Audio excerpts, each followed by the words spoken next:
Look at your life right now. If nothing changes for the next year, would you be proud or disappointed? That's exactly why you need to disappear.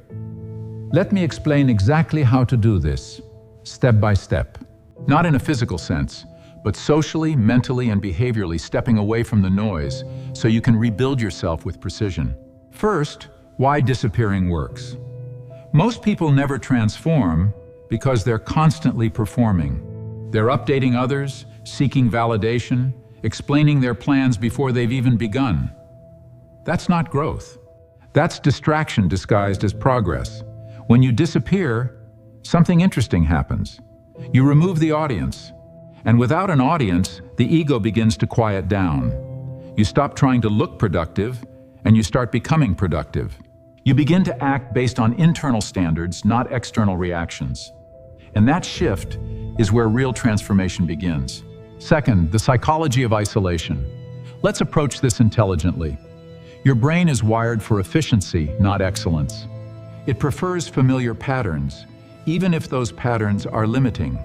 So when you stay in the same environment, you reinforce the same identity. Disappearing interrupts that loop. It creates cognitive distance between who you were and who you're becoming. And in that space, you gain something extremely rare in today's world. Clarity. Clarity about your habits. Clarity about your priorities. Clarity about what actually matters when no one is watching. Third, what disappearing actually looks like. Now let's remove the fantasy. Disappearing isn't about quitting your life. It's about strategic withdrawal. You reduce unnecessary communication. You stop broadcasting your goals. You eliminate low-value interactions. You become less available, but more intentional. You don't disappear to escape life. You disappear to redesign it. That might mean saying no more often.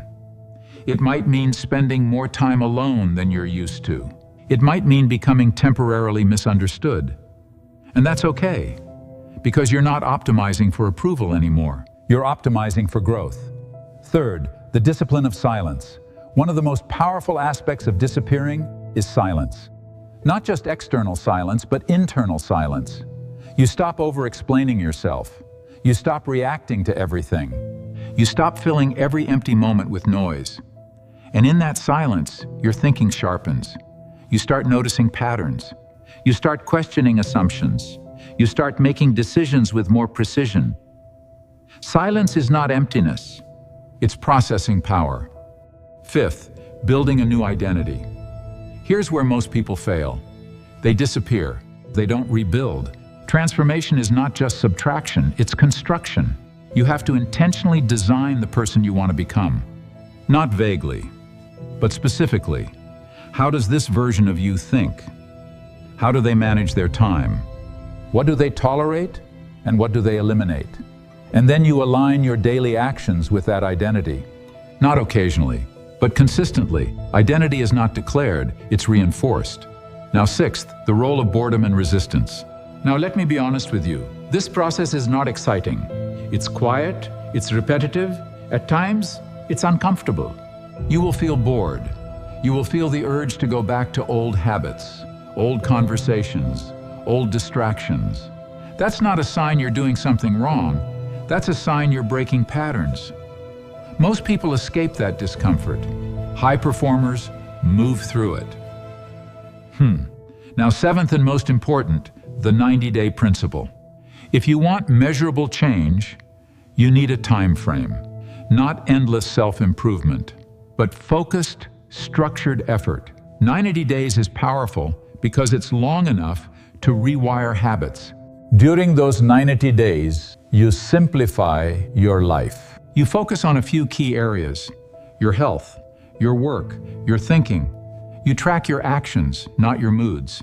And you let the results compound quietly. Now, eighth, the return. Eventually, you come back. Not loudly, not announcing anything, but differently. People notice, not because you told them, but because your behavior changed. Your presence feels sharper. Your words carry more weight. Your standards are higher. And the most interesting part? you don't feel the need to explain any of it, because you're no longer seeking recognition. You've built something more valuable: self-respect. Disappearing is not about hiding. It's about removing everything that prevents you from becoming who you're capable of being. But if you are, don't announce it, don't overthink it. Just begin, quietly. Before you decide to do this, there's one more thing you need to understand. Disappearing will change how people see you. But more importantly, it will change how you see yourself. Because once you've spent time in that level of focus, you can't go back to low standards without feeling it. You can't go back to noise once you've experienced clarity. And that's the real transformation, not the external results, not the attention, not even the success. It's the internal shift, where you realize you're in control. And here's the part most people won't tell you. When you come back, you might outgrow certain people. Not because you're better than them, but because your priorities no longer align.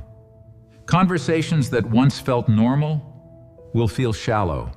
Habits that once felt comfortable will feel limiting. And that can feel isolating. But it's actually a sign of growth. Because evolution, by nature, creates separation. So don't measure this journey by how impressive it looks from the outside. Measure it by how different it feels on the inside. Are you more focused? More disciplined? More in control of your time, your energy, your attention? If the answer is yes, then it's working. Even if no one is clapping, even if no one notices. Because in the end, this was never about disappearing from the world. It was about disappearing from the version of yourself that was holding you back, and replacing it with someone stronger, sharper, and far more intentional. So if you're serious about this, don't wait for the perfect moment. Don't announce it. Don't overcomplicate it. Just start creating distance, Kraus, from everything that doesn't serve you, and give yourself the space to become someone new. Quietly. Disappear with purpose, and when you return, make sure even you don't recognize who you've become. If this shifted your perspective even slithly, stay with us. Keep growing with ThoughtLicks. Make sure to like and subscribe. And if you think money is the answer to everything, that mindset might be exactly what's holding you back. I've broken it down clearly in the video on your screen. Go watch that next. And with that, thank you for your time and attention.